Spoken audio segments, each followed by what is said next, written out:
Pagi Romo, Bapak Ibu, kita mulai ya. Ya. Maria diberi kabar oleh malaikat Tuhan bahwa ia akan mengandung dari Roh Kudus. Salam Maria, penuh rahmat, Tuhan sertamu. Terpujilah engkau di antara wanita, Dan terpujilah tubuhmu Yesus. Santa Maria, Maria Bunda Allah, doakan kami yang berdosa, sekarang dan waktu kami mati. Amin. Amin. Aku ini hamba Tuhan. Terjadilah padaku menurut perkataanmu. Salam Maria, penuh rahmat, Tuhan sertamu. terpujilah engkau di antara wanita, dan terpujilah buah tubuhmu Yesus. Santa Maria, Bunda Allah, doakan kami yang berdosa ini sekarang dan waktu kami mati. Amin. Sabda sudah menjadi daging dan tinggal di antara kita. Salam Maria, penuh rahmat, Tuhan sertamu. Terpujilah engkau di antara wanita, dan terpujilah buah tubuhmu Yesus. Santa Maria, Bunda Allah, doakanlah kami yang berdosa ini sekarang dan waktu kami mati. Amin. Doakanlah kami ya Santa Bunda Allah, supaya dapat menikmati janji Kristus. Marilah berdoa. Ya Allah, karena kabar malaikat kami mengetahui bahwa Yesus Kristus Putramu menjadi manusia. Curahkanlah rahmat-Mu ke dalam hati kami, supaya karena sengsara salibnya kami dibawa kebangkitan yang mulia. Sebab Dialah Tuhan dan pengantara kami. Amin. Kebaikan-Mu menjagaku hingga hari ini. Kupersembahkan kepadamu seluruh hidupku, terutama pikiran, perkataan, dan perbuatanku. Bersama supaya upaya yang akan kami lakukan hari ini, berkenankanlah melimpahkan berkat-Mu. Semoga kasih-Mu yang kudus menjiwai semua pikiran, perkataan, dan perbuatanku. Dan semoga dapat menjadi persembahan yang lebih besar bagi kemuliaan-Mu. Kemuliaan kepada Bapa dan Putra dan Roh Kudus. Seperti pada permulaan, sekarang, selalu, dan sepanjang segala abad. Amin. Di nama Bapa, Putra, dan Roh Kudus. Amin. Amin. Pagi semua. Pagi semua. Yeah. Pagi Romo. Pagi. Ya, kembali kita melanjutkan tentang syahadat dan perkembangannya hingga saat ini. Kita sudah mempelajari bahwa syahadat pendek, yaitu syahadat para rasul, menjadi bahan pertanyaan bagi banyak orang atau banyak aliran bahwa Yesus itu apakah benar-benar Tuhan Allah atau tidak. Lalu kemarin kita sudah menegaskan melalui Konsili Nicea dan Konstantinopel bahwa Tritunggal Maha Kudus, satu Allah tiga pribadi, diteguhkan kembali dalam konsili itu. Namun itu tidak berhenti sampai saat itu. Dengan keputusan itu ternyata masalahnya masih berlanjut terus, sehingga tumbuh berkembang sampai sekarang. Mungkin Bapak Ibu di dalam pergaulan dengan sesama pernah mendengar atau pernah ditanya sendiri, buktikan bahwa Yesus itu adalah Tuhan. Ada kelompok yang hanya sampai pada sebuah pemahaman bahwa Yesus itu adalah seorang nabi. Kalau kita melihat Injil, khususnya Injil Markus, bab 8 misalnya aja ayat 27 sampai 30. Di sana Yesus di Kaisaria Filipi pernah bertanya, menurut banyak orang siapakah aku ini? Lalu mereka menjawab, ada orang yang mengatakan itu adalah Yohanes Pembaptis, Yeremia, Yesaya, atau salah seorang dari para nabi. Lalu Yesus bertanya, menurut kamu siapakah aku ini? Petrus menjawab, mewakili teman-teman, engkau adalah Mesias. Ya. Nah, kita dari kata itu bisa melihat bahwa Yesus lebih dikenal sebagai Mesias, meskipun belum sempurna sekali, tetapi mendekati kesempurnaan. Itu dikenal oleh orang-orang dekatnya, lingkaran pertama, atau kalau sekarang disebut ring pertama. Orang yang paling dekat adalah orang yang sungguh mengenal, lebih baik daripada orang-orang yang ada di ring 2, ring 3, ring 4. Orang yang paling mengenal suami adalah istrinya. Orang yang paling mengenal istri adalah suaminya sendiri, orang yang terdekat. Maka kalau ada suami yang lebih dikenal oleh istri orang lain itu berbahaya. Wah, saya lebih kenal suamimu daripada kamu. Waduh, gawat ini. Maka Yesus itu hanya dikenal oleh ring-ring yang luar itu sebagai seorang nabi, sampai di situ saja. Tidak sampai kepada pemahaman Mesias, apalagi pemahaman tentang kealahan Yesus. Ada orang yang bukan Kristiani, tapi membaca seluruh kitab suci. Sekarang ini kitab suci kita tidak hanya dibaca oleh orang Kristiani, orang Katolik, tapi banyak orang yang membaca. Dan kadang-kadang cara membacanya karena nggak ada magisterium, mereka bisa menafsirkan sendiri menurut kehendaknya sendiri. Salah satu contohnya yang ditafsirkan menurut kehendak sendiri, misalnya Yohanes bab 8, ketika ada seorang wanita yang berdosa, itu ditangkap, kemudian dibawa kepada Yesus. Lalu menurut hukum Musa, orang ini harus dilempari batu sampai mati. Bagaimana pendapatmu, Yesus? Yesus diam saja. Ketika didesak, siapa yang belum pernah berdosa, lemparkanlah batu yang paling besar kepada wanita ini. Akhirnya tidak ada orang yang berani melempar karena semua ternyata berdosa. Ya. Maka kesimpulannya bisa berbeda dengan kasus yang sama.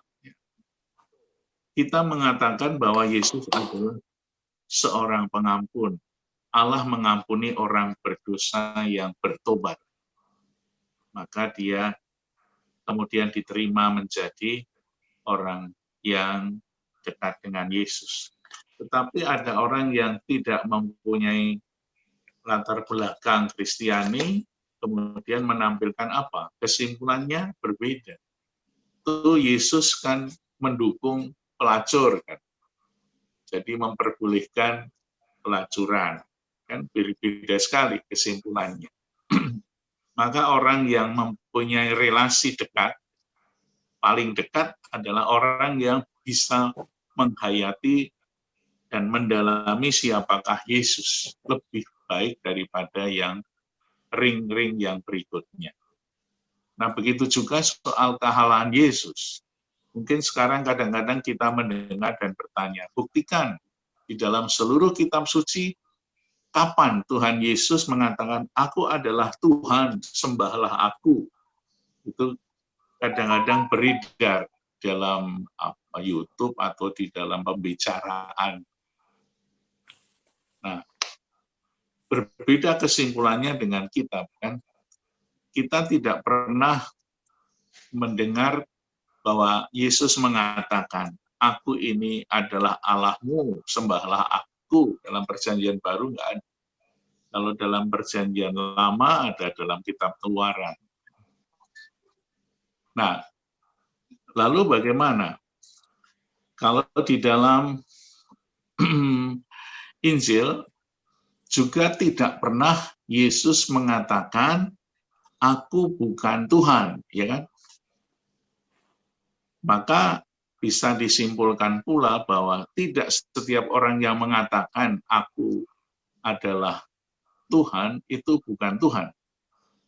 Tetapi bahwa Allah itu juga dinyatakan secara tidak langsung. Ketika orang-orang menyembah Yesus, kita semua pasti banyak melihat kata menyembah Yesus itu banyak banget dalam kitab suci. Dari seluruh Injil. Maka kalau kita mengacu kepada perjanjian lama yang disembah oleh manusia, itu hanya Tuhan. Kita melihat bagaimana waktu itu ada masalah tentang Kristus di Roma. Masalah Kristus menjadi persoalan karena apa? Salah satu contohnya adalah nama suami istri Aquila dan Priska atau Priscilla. Itu diusir oleh Kaisar Claudius dari Roma karena apa? Karena masalah Kristus. Orang-orang Kristiani yang tidak mau menyembah Kaisar sebagai dewa harus diusir dan dianiaya, bahkan dihukum mati. Priska dan Aquila termasuk salah satu keluarga yang diusir dari Roma, lalu akhirnya sampai di Korintus ketemulah dengan Paulus. Kebetulan Paulus dan Priska Aquila itu hobinya sama, itu membuat tenda. Akhirnya mereka bekerja sama dan mewartakan Injil sambil membuat tenda, menjual tenda untuk kehidupannya. Maka kalau di dalam kitab suci tidak dinyatakan secara eksplisit, kita melihat juga yang implisit. Ketika para murid dan orang-orang pada menyembah Yesus, padahal yang boleh disembah hanya Allah sendiri. Maka kita bisa memberikan satu kesimpulan, karena Yesus tidak pernah menolak ketika dia disembah oleh banyak orang. Misalnya ketika salah seorang ibu yang berasal dari daerah Tirus dan Sidon, Matius 15 ayat 21, dia minta kepada Yesus dan menyembah dia. Ketika Yesus bangkit dari antara orang mati dalam Injil Matius dikatakan banyak orang menyembah dia. Lalu dalam Injil Yohanes bab 20 dikatakan di sana ketika Thomas yang tidak percaya itu kemudian mendapatkan penampakan dari Tuhan Yesus, tiba-tiba Yesus muncul di tengah-tengah para murid dan Thomas ada. Thomas memberikan sebuah pengakuan dan menyembah dia. Ya Tuhanku dan Allahku. Dan Yesus tidak menolak ketika pernyataan Thomas mengimani Yesus adalah Tuhan dan Allah, itu Yesus tidak bilang, oh bukan, saya bukan Tuhan, saya bukan Allah, tidak. Tetapi Yesus tetap menerima sembah dari muridnya dan mewakili seluruh gereja. Mungkin dari kata-kata itu, ayat-ayat itu kita bisa menjawab ketika kita ditanya. Kalau secara tidak langsung, kita bisa melihat begitu banyak Yesus disebut Tuhan. Dan itulah sebetulnya yang menjadi inti dari seluruh kitab suci, bahwa Yesus adalah Tuhan, diyakini sebagai Tuhan, ketika Yesus bangkit dari kematian. Maka sebetulnya kitab suci itu yang paling awal ditulis, misalnya yang perjanjian baru misalnya, itu yang pertama kali ditulis adalah kisah tentang sengsara, wafat, dan kebangkitan Yesus. Dan kisah sengsara, wafat, dan kebangkitan serta kemuliaan Yesus itu diberi pengantar panjang dari bab 1 sampai bab akhir. Ya. Jadi inti dari seluruh kitab suci sebetulnya peristiwa wafat dan kebangkitan Kristus. Sudah kita bicarakan, dasar iman kita adalah wafat dan kebangkitan Kristus. Sehingga umat Kristiani ketika menyaksikan peristiwa sengsara, wafat, dan kebangkitan Kristus, mereka mengimani Yesus yang lahir, yang hidup, yang berkarya, yang mengampuni dosa, yang menderita sengsara, wafat, dan bangkit adalah Tuhan dan Allah kita. Semoga itu bisa sedikit menjawab pertanyaan-pertanyaan ketika kita mendengar orang yang mengatakan, nah, di kitab suci Yesus dikatakan Tuhan, nggak ada. Tetapi gerejalah yang mengakui secara iman bahwa Yesus adalah Tuhan kita. Jadi persoalan Yesus Tuhan itu bukan hanya terjadi pada zaman abad kedua, ketiga oleh Arius, tetapi tumbuh berkembang sampai sekarang ini. Ya. Maka syahadat sebetulnya menjadi satu sumber iman bahwa peristiwa sengsara, wafat, dan kebangkitan Yesus itu benar-benar terjadi. Karena ada orang yang menyaksikan kejadiannya, sehingga disangsikan. Kita pasti menjadi orang yang lebih percaya pada sumber-sumber iman yang terjadi atau yang ditulis mendekati peristiwa-peristiwa itu. Kadang-kadang setelah berapa puluh tahun, berapa abad, orang menyaksikan dengan sumber-sumber iman yang kurang bisa dipercaya. Itulah sedikit tentang Yesus, ketuhanan dan kealahan Yesus yang sampai sekarang ini masih menjadi persoalan, namun kita umat Katolik, umat Kristiani tetap mantap untuk mengimani. Ya, terima kasih. Mungkin ada yang mau menanggapi atau punya pengalaman tentang hal-hal seperti ini. Silahkan. Ya. Pagi Mo, Yuk. aku mau sharing sedikit aja. Kan kalau dari suami itu kan, jadi ada satu waktu tantenya Aji itu orangnya fanatik banget gitu Mo. Terus dia kan lihat saya pakai kalung salib. Terus ditanya, ini apa sih? Kok pakai kayak ginian? Dia bilangnya gitu. Terus saya bilang, ini Tuhan Yesus, Tante. Diganti aja. Ini kalau diganti sama hidup saya, Tante. Saya bilang gitu.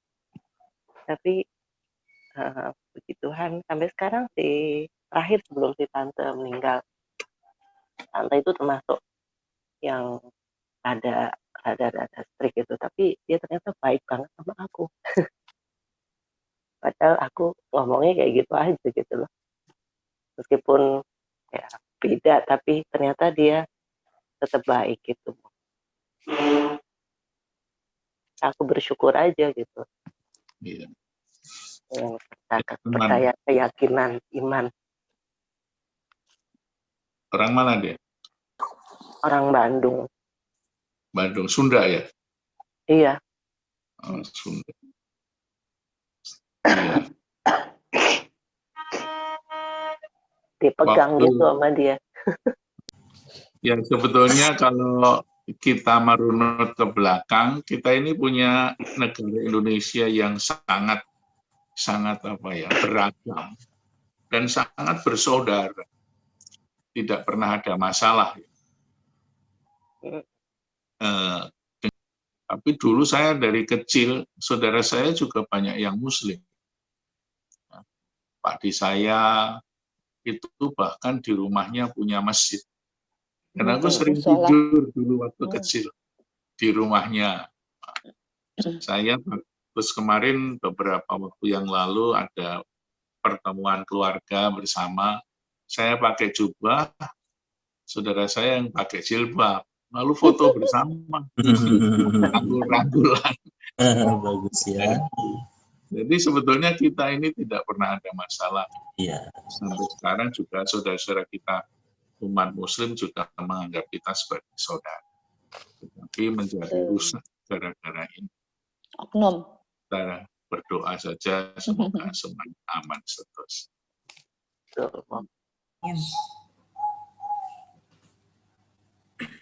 Itulah yang seringkali dipersoalkan. Bahkan masalah tentang kematian Yesus pun dipertanyakan, apa Yesus mati beneran apa enggak. Itu kan beredar dan khusus ditulis bahkan di dalam Injil Barnabas. Suatu kali kita membahas Injil Barnabas boleh juga. Injil Barnabas itu adalah Injil yang ditulis pada abad ke-14 atau 16. Jadi baru aja ditulis, belum lama.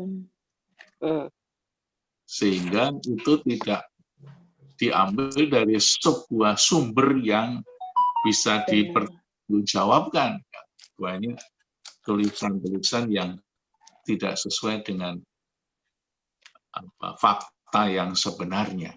Maka di dalam syahadat kita itu betul-betul ditulis yang menderita sengsara dan wafat pada zaman Pontius Pilatus.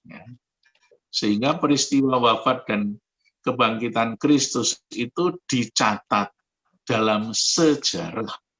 Selain dalam kitab suci, itu ada fakta-fakta sejarah yang tertulis, misalnya salah satu ahli sejarah pada zaman itu, namanya Flavius Josephus, itu mencatat dengan jelas sekali tentang peristiwa wafat dan kebangkitan Yesus. Dan bahkan di Roma, di Kekaisaran Roma, itu masih ada dokumen sejarah tentang pembunuhan, penyaliban Yesus di Yerusalem. Pasti kita lebih percaya pada sumber-sumber iman yang dekat waktunya dengan peristiwa itu.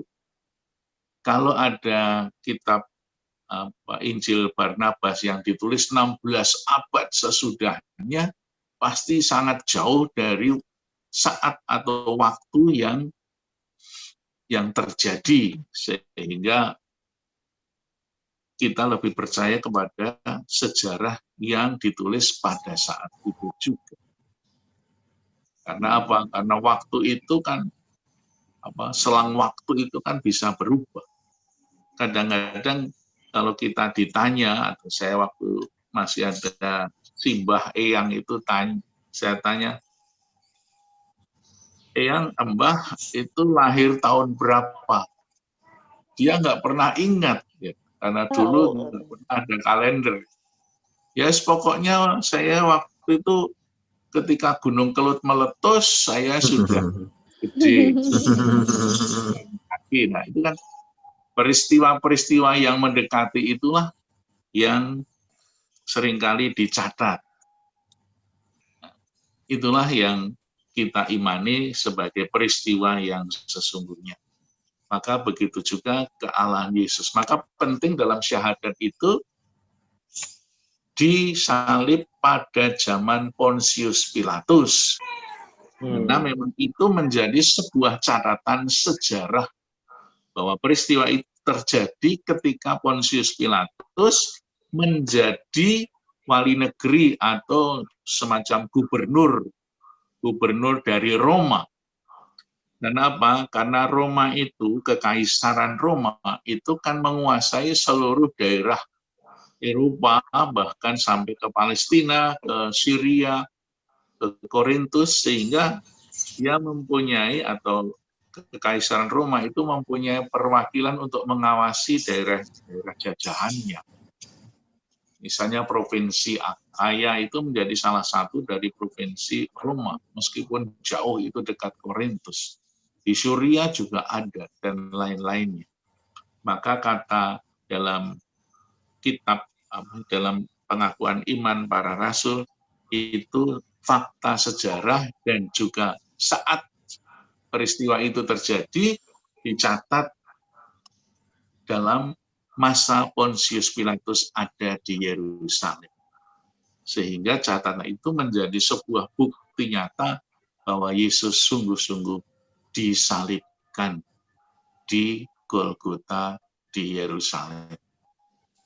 Maka dalam sejarah berikutnya untuk menyaksikan bahwa Yesus adalah Tuhan yang bangkit, maka seringkali ada cerita bahwa yang disalibkan itu bukan Yesus, tetapi orang lain.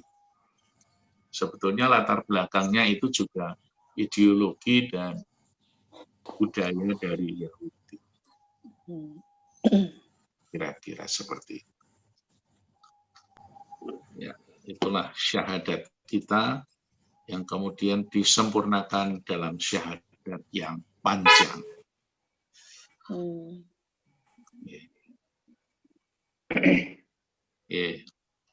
Mari kita tutup dalam doa demi nama Bapa, Putra, dan Roh Kudus. Amin.